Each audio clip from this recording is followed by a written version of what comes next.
ঠিক মতো আমি জানি যে এখানে যারা এসেছেন, ফলে এখন আলোচনা শোনা খুবই কঠিন। তারপরে যেহেতু একটা কনভেনশনে আমরা এসেছি, ফলে কিছু আলোচনা কিছু কথা আমরা বলবো। আমি অল্প কয়েকটা কথা বলবো। এখানে আমাদের আজকের সভার যিনি প্রধান আলোচক, আমাদের শ্রদ্ধেয় বিশিষ্ট আইনজীবী এমাদুল্লাহ শহীদুল ইসলাম শাহীন, উনি আপনাদের সামনে আলোচনা করবেন। যে কথাটা বলতে চাই সেটা হচ্ছে যে আপনারা যে 11 দফা দাবি তুলে ধরেছেন, সেই দাবি যে খুবই যৌক্তিক দাবি, এটাকে আপনারা কি একমত কিনা? আপনারা কি সবাই একমত? মানে আপনারা সবাই খুবই ঠিক মনে করেন যে 11 দফা দাবি এটা ঠিক? এই মনে করাটা খুব জরুরি, কারণ এই দাবি যে খুবই যৌক্তিক দাবি এবং এটা যে দাবি করার ব্যাপার না, এটা কি আপনাদের অধিকার। এই দিকটা যদি আপনারা বুঝতে পারেন, তাহলে আপনাদের এই দাবি আদায় হবে। আপনাদের এই দাবিকে মেনে না নিয়ে তাদের কোনো পথ নাই।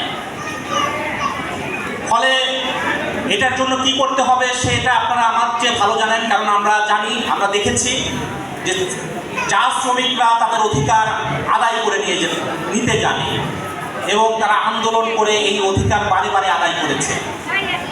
এবং আমি আপনারা কেমন জীবনযাপন করেন সেই বর্ণনায় যেতে চাই না, কারণ আমি জানি যে আমার বর্ণনার মধ্য দিয়ে আপনারা যে দুর্বিষহ জীবনযাপন করেন সেটার বর্ণনার তুলনা আমি কোনোভাবেই করতে পারবো না।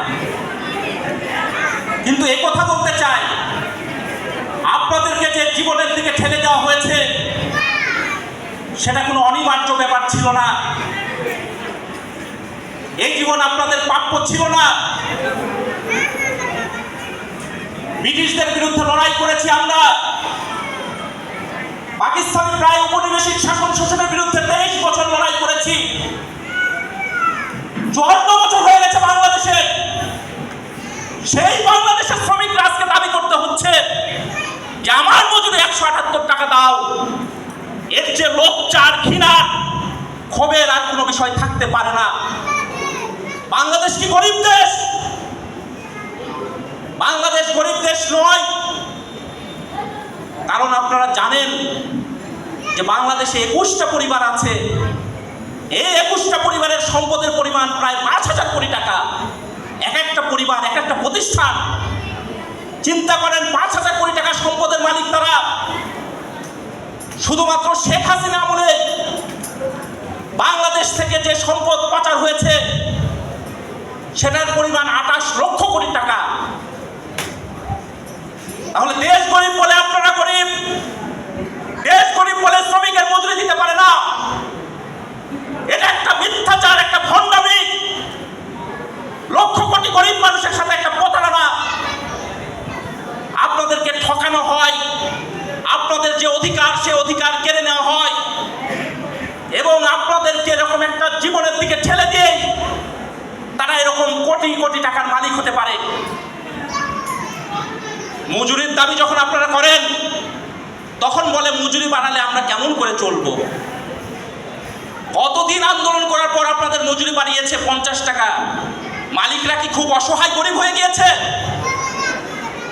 মালিকরা খেতে পারে না এরকম কি অবস্থা হয়েছে? বাস্তব চিত্র এরকম না, বরং এই ঠকিয়ে ঠকিয়ে তারা সম্পদের পাহাড় করে আমরা সমস্ত ক্ষেত্রে দেখি। এজন্য আমরা আপনাদের অধিকারের জন্য আন্দোলন করতে গিয়ে দেখি মালিকরা বলে বেতন বাড়ালে আমাদের কিভাবে চলবে। গার্মেন্টস শ্রমিকদের যখন আমরা আন্দোলন করতে যাই তখনও তারা একই কথা বলে, বেতন বাড়ালে তাদের কিভাবে চলবে।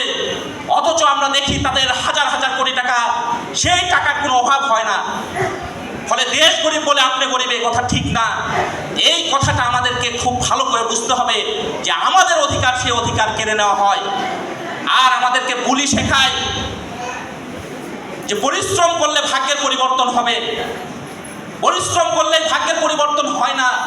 তার সবচেয়ে বড় উদাহরণ হচ্ছেন আপনারা। দিনরাত পরিশ্রম করেন, বংশ পরম্পরায় আপনারা পরিশ্রম করেছেন, কিন্তু সেটা করেই ভাগ্যের পরিবর্তন হয়নি। তাহলে ভাগ্যের পরিবর্তন কিভাবে হবে এই কথাটাও খুব বোঝাটা জরুরি। অনেকে মনে করতে পারেন যে বাবা কপালের লিখন, গরিব মানুষ ভগবান তৈরি করেছে, আল্লাহ তৈরি করেছে, এটাও একটা মিথ্যা কথা। গরিব আপনাদেরকে রাখা হয়েছে বলে আপনি গরিব। গরিব রাখার এই যে নীতি, এই রাজনীতি, এই যে সমাজ রাষ্ট্র যেভাবে চলে, সেই সমাজ রাষ্ট্রকে বোঝাটা আমাদের সবচেয়ে জরুরি। এটা যদি আমরা না বুঝি তাহলে জীবন গরিব মানুষ বারে বারে দিয়েছে। 284 জন আপনারা শুনেছেন এই অভ্যুত্থানে জীবন দিয়েছে। বাংলাদেশের মুক্তিযুদ্ধে যারা জীবন দিয়েছিল তারা এই গরিব মানুষ, পাট ফাটা মানুষ। আপনাদের চা শ্রমিকরাও তো আন্দোলন করেছিল, কোটা আন্দোলনেও তো আমরা দেখেছি যে এই চা শ্রমিকরা আন্দোলন করেছিল। তাহলে জীবন দিলে আর আন্দোলন করলে ভাগ্যের পরিবর্তন হয় না। ভাগ্যের পরিবর্তনের জন্য একটা প্রশ্ন তোলা চাই। এই গরিব মানুষরা যদি সেই প্রশ্ন তুলতে শেখে যে আমার যে অধিকার, সেই অধিকার আমার কেন দেওয়া হচ্ছে না, এই প্রশ্ন আমরা তুলতে পারি নাই। গরিব মানুষ মনে করেছে দেশ চালাবে বড় লোকরা, যারা শিক্ষিত মানুষ তারাই রাষ্ট্র পরিচালনা করবে। জীবন দেওয়ার জন্য গুলির সামনে দাঁড়িয়েছে, পরে চলে গেছে নিজের সংসার পেট পুড়ে খাওয়ার জন্য কাজ। এটাই আমাদের দেশের ইতিহাস, কিন্তু এটার মধ্য দিয়ে পরিবর্তন হয় নাই। ফলে আমরা এই কথা মনে করি যে বাংলাদেশের যারা গরিব মানুষ, চা শ্রমিক থেকে শুরু করে সমস্ত শ্রমজীবী মানুষ, তার অধিকারের প্রশ্নে যদি প্রশ্ন করা শেখে তাহলে এই সমাজটা এরকম থাকবে না। সমাজ পাল্টাবে। সমাজ না পাল্টালে আপনার আমার ভাগ্যেরও পরিবর্তন হবে না। এখানে হৃদেশ মোদী স্যার একটা কথা বলে গেছেন, আপনি যেমন চা শ্রমিক, তার সাথে সবচেয়ে বড় পরিচয় হচ্ছে এদেশের আপনি একজন নাগরিক। তার নাগরিক হিসেবে যে অধিকার, সেই অধিকারকে আমাদেরকে দেওয়া হবে কিনা, সেই অধিকারের প্রশ্নটা খুব জরুরি ব্যাপার।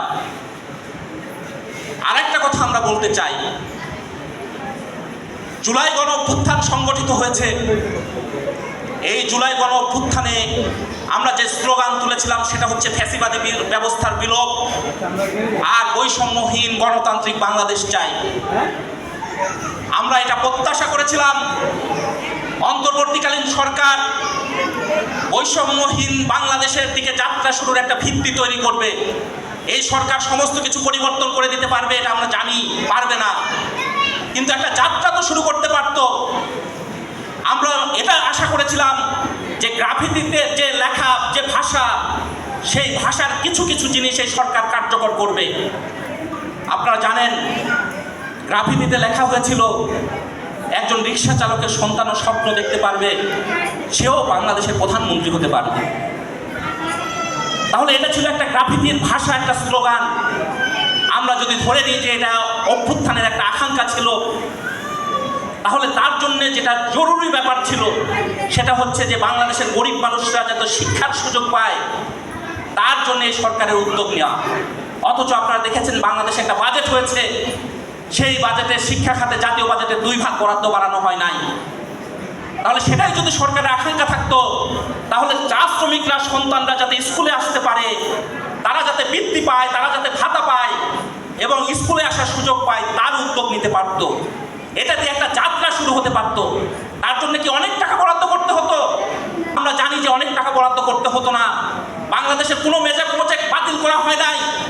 শেখ হাসিনা আমলে যেগুলো মেগা প্রজেক্ট এখানে চালু হয়েছিল, সেই মেগা প্রজেক্টের ধারাবাহিকতা তো আছে।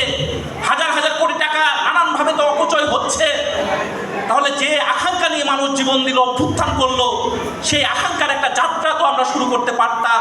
তাহলে সেই যাত্রা শুরু করার কোনো উদ্যোগ কি সরকারের পক্ষ থেকে আছে? আপনারা জানেন যেখানে ভূমির অধিকার নাই, আমরা এটা বলেছি যে তাহলে চা শ্রমিকদের ভূমির অধিকার নিশ্চিত করা হবে। এটার জন্য তো সংবিধান পরিবর্তন করা দরকার হয় না, শুধুমাত্র আইন পরিবর্তন করলেই এই ভূমির অধিকার নিশ্চিত করা সম্ভব।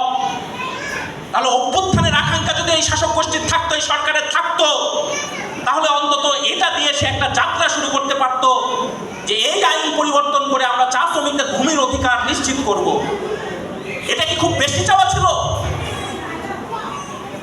এত মানুষ জীবন দিল, সেই চাওয়ার সাথে খুব বেশি চাওয়া ছিল না। কিন্তু আমরা এটাও দেখছি যে এটাও সরকারের দিক থেকে সেটা করা হচ্ছে না। ফলে এই যে চাওয়া, এই চাওয়াগুলো বাস্তবে রূপায়িত করতে চাইলে, তাদের কাছে আমরা চাইলে সেটা বাস্তব হবে না। জুলাই ও গণ অভ্যুত্থানের মধ্য দিয়ে আমরা এটা শিখেছি যে চাওয়া যদি বাস্তবায়ন করতে হয়, চা শ্রমিকদের আন্দোলনের মধ্য থেকে আমরা এটা শিখেছি, চাওয়া যদি বাস্তবায়ন করতে হয় তাহলে তার জন্য ঐক্যবদ্ধ লড়াই ছাড়া অন্য কোনো বিকল্প পথ নেই। বিকল্প কেউ নয়। আমরা ওই অভ্যুত্থানের স্লোগান দিয়েছিলাম যে বিকল্পকে তুমি আমি, মানে আমরা জনগণ, আমরা যারা সাধারণ মানুষ তারাই বিকল্প। তাদের চাওয়া যদি বাস্তবায়ন করতে হয় তাহলে তাদের ঐক্যবদ্ধতা ছাড়া সমাজের মধ্যে যে অসাম্যগুলো আছে, বৈষম্যগুলো আছে, সেই বৈষম্যগুলো নিয়ে প্রশ্ন করা ছাড়া আমাদের মুক্তির আর কোনো পথ নেই। আমরা যতই চাই না কেন, আমরা যতই হাহুতাশ করি না কেন, আমাদের আত্মনাদ হাহাকার সেগুলো আমাদেরকে মুক্তি দিতে পারবে না। আমাদের মুক্তির পথ হচ্ছে আমাদের সংগঠিত হওয়া, আমাদের ঐক্যবদ্ধ হওয়া, আমাদের প্রশ্ন তোলা। যে আকাঙ্ক্ষা থেকে মানুষ জীবন দিয়েছিল সেই আকাঙ্ক্ষার কথা বারে বারে আমাদের নিজেদের স্মরণ করিয়ে দেওয়া এবং মানুষের সামনে সেই আকাঙ্ক্ষার কথা ব্যক্ত করা যে এই জন্যে মানুষ জীবন দিয়েছিল। আপনারা যে 180 বছর ধরে আন্দোলন করেছে, মুল্লুক চলো আন্দোলন যে হয়েছে, সেই আন্দোলনের চাওয়া ছিল অধিকার, বৈষম্য থেকে যে বৈষম্য, সেই বৈষম্যের বিরুদ্ধে লড়াই। সেই মুল্লুক চলো ইতিহাসকে শাসক গোষ্ঠী মানুষকে জানতে দিতে চায় না, 20 মেকে ভুলিয়ে দিতে চায়। এই কারণে দিতে চায় আপনাদের পূর্বপুরুষরাও যে একদিন লড়াই করেছিল একটা বৈষম্যের বিরুদ্ধে, এটা যদি আপনারা জানেন তাহলে আপনারাও বৈষম্যের বিরুদ্ধে লড়াই করবেন, এই জন্যে ভুলিয়ে দিতে চায়। ফলে এই দাবি আমাদেরকে জোরালোভাবে নিয়ে আসতে হবে। 20 মেকে মুল্লুক চলো আন্দোলনকে যাতে কোনোভাবে ভুলিয়ে না দিতে পারে, আমাদের ইতিহাসকে স্মরণ করা বারে বারে এবং আমাদের ঐক্যবদ্ধতা এবং আমাদেরকে বিভক্ত করে যা জাতপাত দিয়ে বিভক্ত করতে চায়, আমাদের মূল্যবোধ নৈতিকতা ধ্বংস করার জন্য নানান আয়োজনের মধ্য দিয়ে আমাদেরকে বিভক্ত করতে চায়, তাহলে সেই বিভক্তির বিরুদ্ধে আমাদের দাঁড়াতে হবে। এটা বুঝতে হবে গরিব মানুষের একটাই পরিচয়, গরিব মানুষ শোষিত হয়। চা শ্রমিকদের একটাই পরিচয়, চা শ্রমিক শোষিত হয়। ফলে শোষণের বিরুদ্ধে আমাদের লড়াই, এটাই আমাদের পরিচয়। এই পরিচয়ে যদি আপনারা ঐক্যবদ্ধ হতে পারেন এবং আপনারা যদি লড়াই করেন, আমি মনে করি সেটাই চা শ্রমিক কনভেনশনের সফলতা।